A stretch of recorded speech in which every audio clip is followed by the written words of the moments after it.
Halo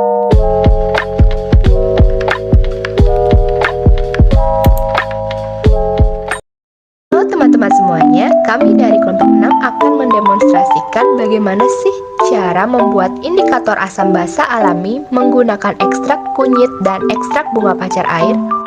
Namun sebelum itu, kita harus mengetahui konsep dan asam basa terlebih dahulu. Asam adalah molekul atau ion yang dapat memberikan proton atau alternatifnya dapat membentuk ikatan kovalen dengan pasangan elektron.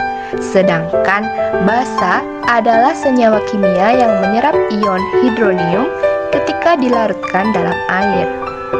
Setelah kita mengetahui definisi dari asam dan basa itu sendiri, tentunya kita juga harus mengetahui teori-teori seputaran asam dan basa dong.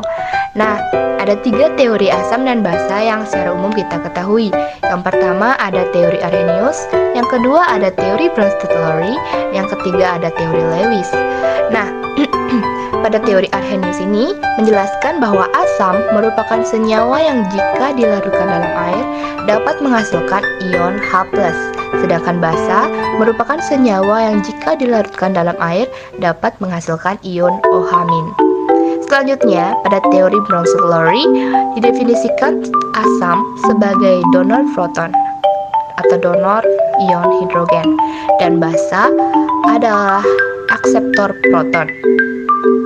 Selanjutnya, pada teori Lewis mendefinisikan asam sebagai suatu zat yang dapat menerima sepasang elektron, sedangkan basa adalah zat yang dapat memberikan sepasang elektron.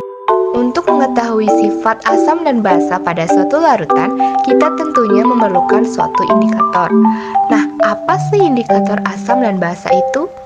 Indikator asam dan basa adalah senyawa halokromik yang ditambahkan dalam jumlah kecil ke dalam sampel. Umumnya adalah larutan yang akan memberikan warna sesuai dengan kondisi pH larutan tersebut. Kita mengenal adanya 5 macam indikator, yaitu kertas lakmus, indikator alami, larutan indikator, pH meter, serta indikator universal.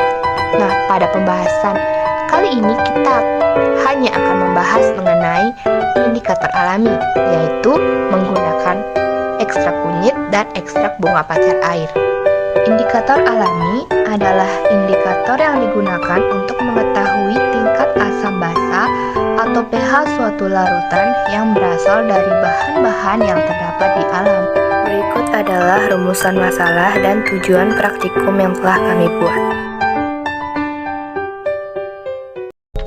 Alat yang diperlukan adalah tabung reaksi, rak tabung reaksi, gelas ukur, spatula, pipet tetes, corong, kertas saring, lumpang dan alu, plat tetes, cutter dan tisu. Dan untuk bahannya ada aquades, serta kunyit dan bunga pacar air sebagai indikator alami yang akan kita gunakan. Langkah pertama, kupas dan bersihkan kunyit dari kulit luarnya. Setelah itu, potong menjadi bagian-bagian kecil agar mudah untuk proses penumbukan menggunakan lumpang dan alu. Langkah kedua, hancurkan bunga pacar air yang telah diisi aquades dalam sebuah plastik dengan cara diremas. Tujuan dimasukkannya ke dalam plastik agar memudahkan proses pemisahan ampas dan ekstrak bunganya. Langkah ketiga, saring bunga pacar air yang sudah dihaluskan dengan menggunakan corong dan kertas saring.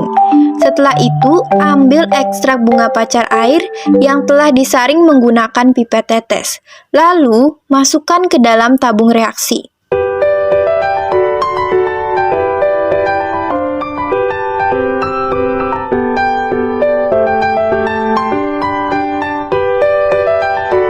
Langkah keempat, tumbuklah kunyit menggunakan lumpang dan alu. Tambahkan sedikit aquades, kemudian saring menggunakan kertas saring dan corong. Tuangkan ekstrak kunyit pada tabung reaksi.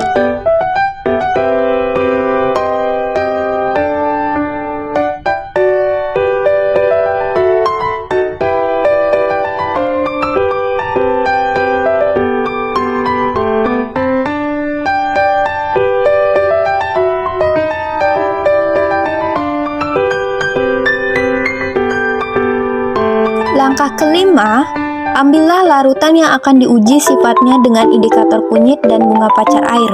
Di sini kita menggunakan 6 jenis larutan, yaitu NaCl, ABC, dan D. Langkah keenam, masukkan masing-masing 4 tetes larutan yang berbeda di setiap lubang.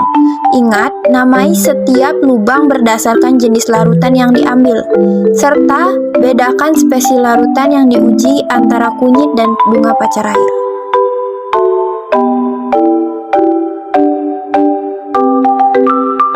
Langkah ketujuh, masukkan 3 tetes ekstra bunga pacar air menggunakan pipet tetes pada masing-masing larutan yang akan diuji pada bagian yang dikhususkan untuk bunga pacar air.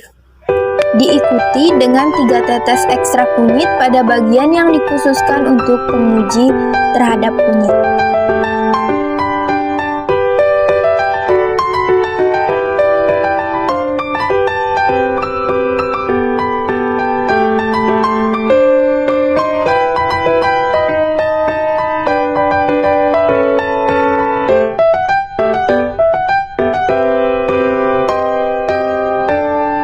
Langkah ke-8 atau langkah terakhir, aduklah setiap larutan yang dicampurkan dengan indikator menggunakan spatula. Cuci dan bersihkan kembali sebelum mengaduk larutan pada lubang lainnya. Tujuannya adalah menghindari kontaminasi antara larutan satu dengan larutan yang lain.